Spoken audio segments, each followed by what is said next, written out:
Hello students, in this video lecture we will discuss about the Rydberg-Ritz combination principle, as well as we will study about the variation of Rydberg constant due to finite mass. So first we will discuss Rydberg-Ritz combination principle. So while Rydberg was studying the spectral lines of hydrogen series, he found that if we combine the terms giving two spectral lines of a series, then it might correspond to a spectral line of a new series. So in 1908, Ritz generalized his idea in the form of a principle which is known as your Rydberg-Ritz combination principle. So how we will understand the statement? So according to this principle, if nu1 and nu2, these are the wave numbers of two lines in the spectrum of certain atom, then the lines which occurs at wavelength nu1 plus nu2 or nu1 minus nu2.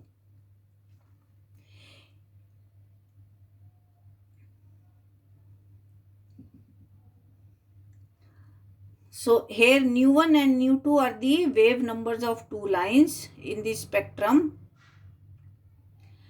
Then near to this line, we can also have lines which occur at wave numbers nu1 plus nu2 and nu1 minus nu2. But each combination will not be allowed because we have to follow certain selection rules and quantum conditions also. So suppose we take the H alpha and H beta lines of Balmer series of hydrogen spectrum. So this nu alpha, it is given as R1 upon 2 square minus 1 upon 3 square. So H alpha line is obtained when electron will make a transition from the third orbit to the second orbit, and H beta line will be obtained when electron will make a transition from fourth orbit to the second orbit. Now if we take the combination of these two terms and we write nu beta minus nu alpha, then it will come out to be R1 upon 3 square minus 1 upon 4 square. So this represents the first line of Paschen series. Similarly, we can obtain the second line of this series by combining the H gamma and H alpha line of the Balmer series. So this will be given by 1 upon 2 square minus 1 upon 5 square. When electron will make a transition to second orbit from fifth orbit, then we will obtain your H gamma line, and whereas H alpha line will be obtained when electron will be making transition to second orbit from the third orbit. So here again we can calculate, which comes out to be R1 upon 3 square minus 1 upon 5 square. So this is the second line of the Paschen series. So in this way we can obtain lines of the next series. So this was your Rydberg-Ritz combination, which states that if we combine the terms giving two spectral lines of a series, then it might correspond to a spectral line of a new series. Now next comes our variation of Rydberg constant due to finite mass. Variation of Rydberg constant due to finite mass. So now we know that Rydberg constant R, this is given as R is equal to m e raised to power 4 upon 8 epsilon naught square c into h cube. Now this equation is derived when it is assumed that nucleus is at rest, or we can say it is infinitely heavy nucleus. So we can write R is equal to R infinity m e raised to power 4 8 epsilon naught square h cube into c. Take it as equation number 2. Now when the mass of the nucleus is finite, अगर nucleus का mass finite है तो उस case में we can write it as R M is equal to mu e raise to power 4 8 epsilon naught square h cube into c. So what we have done here, we have replaced the mass m by the reduced mass mu. So where mu is equal to, ये आपने पिछली video में पढ़ा है, mu is given by the formula m plus m, और you can write mu is equal to m upon 1 plus m upon capital m. Take it as equation number 4. Now using equation 2 in 3, what you will get, r m is equal to mu r infinity upon m. इस तरह से हम लिख सकते हैं. तो यहाँ पे हम अगेन म्यू की वैल्यू यहाँ से सब्स्टिट्यूट करेंगे. ये हमारे पास क्या आ जाएगी, m upon 1 plus m upon m into r infinity upon m. तो हमारे पास क्या आ गया, r m is equal to r infinite 1 plus m upon m. So this is your equation number 5. तो इस इक्वेशन से हम कह सकते हैं कि जो r m है this is less than r infinite. Now this r m is different for different atoms. r m is different for different atoms, और ये किसके ऊपर डिपेंड करेगा, depending upon their nuclear masses. तो m हमारे पास क्या आ जाएगा, this is the mass of electron and this is 9.1 into 10 to the power minus 31 kg, where e electronic charge हो गया and this is equal to 1.6 into 10 to the power minus 19 coulomb. c आपका है 3 into 10 to the power 8 meters पर second and h is equal to 6.625 into 10 to the power minus 34 joule second. तो जो हमारा R infinity है this is 109,737 centimeter inverse, और इसको हम ऐसे भी लिख सकते हैं 1.09737 इंटू 10 टू द पावर 7 पर meter. Now in case of hydrogen atom, in case of hydrogen atom, m upon m जो होता है हमारा this is equal to 1/1836. Mass of hydrogen mass of the nucleus is 1/1836 times the. तो इससे हम क्या निकाल सकते हैं, Rydberg constant for RM for hydrogen कितना आ जाएगा आपके पास, this is equal to 109737 centimetre inverse upon 1 + 1/1836. ये हमने लिया है, आपका फॉर्मूला लिया है फ्रॉम इक्वेशन नंबर 5 से, जो हमारे पास था RM is equal to R infinity upon 1 + m/m. ये था हमारे पास. तो RM की वैल्यू अगर हम इसे सॉल्व करेंगे, it comes out to be 109677 centimeter inverse, और 1.09677 into 10⁻7 per meter. So thus it is proved that in case of hydrogen, RM is very smaller than 1 by 1 part in 2000. Now Rydberg constant for hydrogen and helium are, Rydberg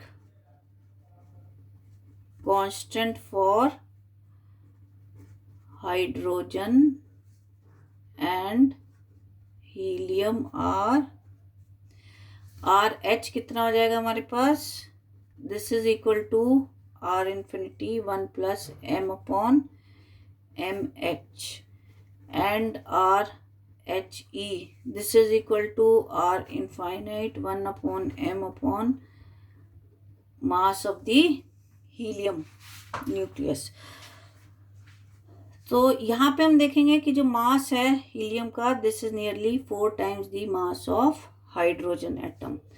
तो RHE कितना आ जाएगा हमारे पास, this is equal to R infinity 1 + m/4 times of mH.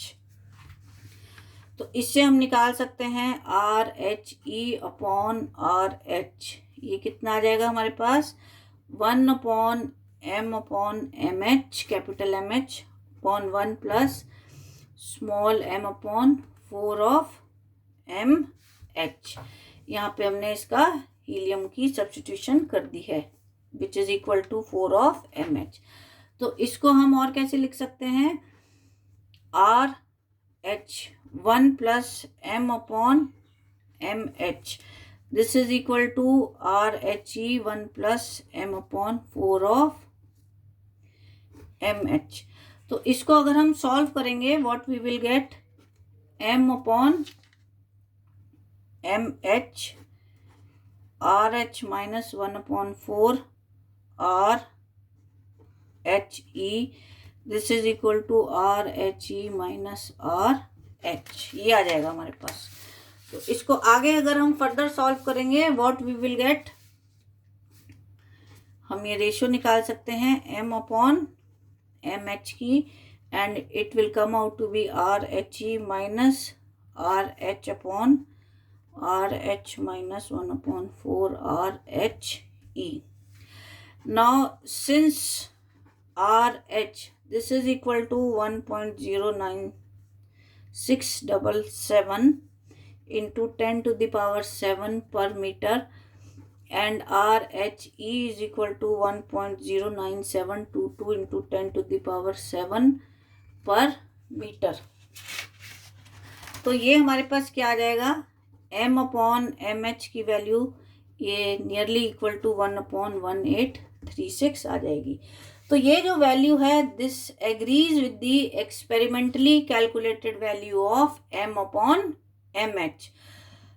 So this is an evidence in favours of bourse theory. तो ये हमारे bourse theory को फेवर कर रहा है कि experimentally as well as theoretical value हमारी मैच कर रही है. Now we can also calculate the specific charge of an electron.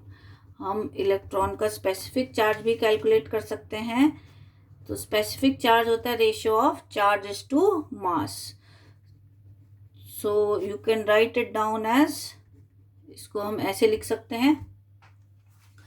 So E upon mh क्या हो जाएगा? This will be the charge carried bye a gram ion of hydrogen, and this is equal to 96495 coulombs. और m upon mh कितना है हमारे पास? 1/1836. तो E upon m हमारे पास कितना हो जाएगा? 96495 इंटू 1836. इसको अगर हम कैलकुलेट करेंगे it will come out to be coulomb per gram, और you can write it down as 1.77 into 10 to the power coulomb per kilogram. So this experimental value of E upon m, this is very close to the theoretical value. So this also confirms the success of Bohr's theory. तो अगर हम Rydberg constant को study करते हैं for different elements, variation of Rydberg constant for different elements. अगर हम different elements के लिए रिडबर्ग कांस्टेंट को स्टडी करते हैं तो देखिए जो हमारा ग्राफ है ये किस तरह से आएगा. इस एक्सिस पे हम आपका लेके चलेंगे mass number,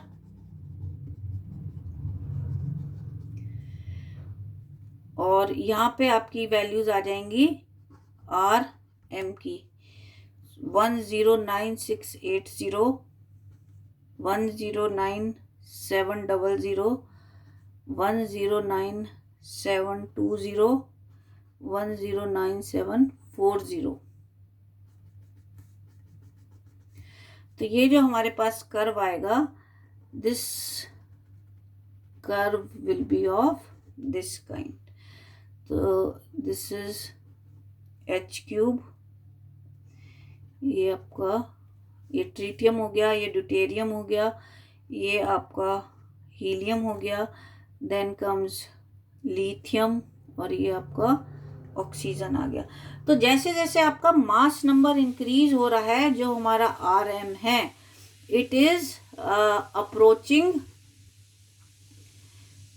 your R infinity. So this is how Rydberg constant will vary for different elements. तो इसी तरह से Rydberg constant हम यूज कर सकते हैं for calculating the ratio of mass of electron to your mass of proton. ये भी हमने पहले भी बताया है, इसमें आपको कुछ नहीं है, you have to just write R M कितना है आपके पास, R infinity 1 plus M upon capital M, और हाइड्रोजन एटम के लिए आर एच कितना है, this is equal to R infinity 1 plus M upon M H. और हीलियम के केस में आर एच ई कितना हो जाएगा, R infinity 1 plus M upon M H E. तो इसमें हम कैलकुलेट कर लेंगे रेशो आपकी R H upon R H E. This is 1 plus M upon M H E upon 1 plus M upon M H.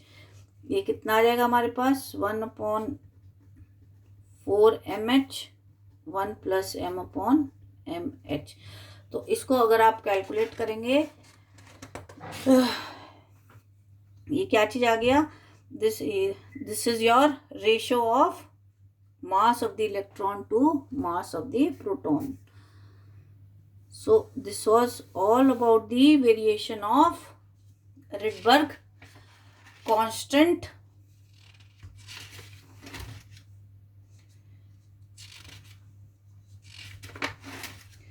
due to finite mass.